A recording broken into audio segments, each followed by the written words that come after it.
മന്ത്രി ഗണേഷ് കുമാർ രാജിവെക്കണമെന്നാവശ്യപ്പെട്ട് ബിജെപി മന്ത്രിയുടെ വസതിയിലേക്ക് നടത്തിയ മാർച്ച് അക്രമാസക്തമായി.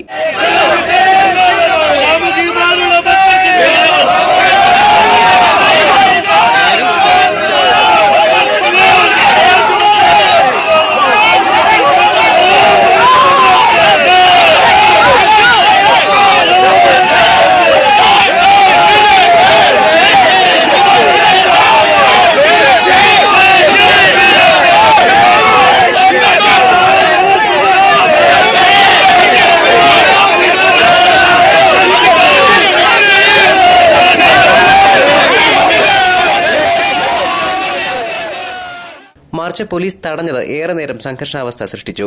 തുടർന്ന് നടന്ന പ്രതിഷേധ യോഗം ബിജെപി നിയോജക മണ്ഡലം പ്രസിഡന്റ് സുഭാഷ് പട്ടാഴി ഉദ്ഘാടനം ചെയ്തു. മാർക്സിസ്റ്റ് കമ്മ്യൂണിസ്റ്റ് പാർട്ടിയുടെ നേതാക്കന്മാർ പോയിട്ടുണ്ട് എങ്കിൽ ഇതിന്റെ പിന്നിൽ രഹസ്യ അജണ്ടയുണ്ട് എന്നാണ് ഭാരതീയ ജനതാ പാർട്ടി സംശയിക്കുന്നത്. ഞങ്ങൾ ഈ പ്രതിഷേധ പ്രകടനവും ഈ പരിപാടിയും നടത്തിയിട്ടുള്ളത് പകൽ വെളിച്ചത്തിലാണ്.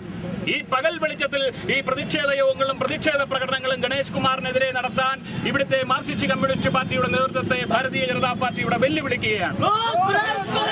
നിയമങ്ങൾ കാറ്റിൽ പറത്തിക്കൊണ്ട് ഒരു മന്ത്രി, ആ നിയമം സംരക്ഷിക്കേണ്ട മന്ത്രി, ജനങ്ങൾക്ക് മുന്നിൽ മാതൃകയാകേണ്ടുന്ന ഒരു മന്ത്രി തേക്കടിക്കായലിൽ അർദ്ധരാത്രിയിലെ സുഖവാസയാത്ര നടത്തി. ആ ബോട്ടിൽ ആരൊക്കെയുണ്ട്? മന്ത്രി ഓഫീസിൽ കയറി കരണത്തടിച്ചു എന്നാണ് മന്ത്രിയുടെ PC ജോർജ് ചീഫ് വിപ്പ് പറഞ്ഞിരിക്കുന്നത്. ഇവിടെ ഗണേഷ് കുമാറിന് പരാതി ഉണ്ടെങ്കിൽ എന്തുകൊണ്ട് ഉമ്മൻചാണ്ടിക്ക് പരാതി കൊടുക്കുന്നില്ല? ചീഫ് വിപ്പിനെ മാറ്റണമെന്ന് പറഞ്ഞ് ഇവിടുത്തെ കേരളത്തിന്റെ നിയമസഭയിലെ ചീഫ് വിപ്പിനെ മാറ്റണമെന്ന് പറഞ്ഞുകൊണ്ട് മുഖ്യമന്ത്രിക്ക് എന്തുകൊണ്ട് പരാതി ഗണേഷ് കുമാർ കൊടുക്കുന്നില്ല? News bureau, Pathanapuram.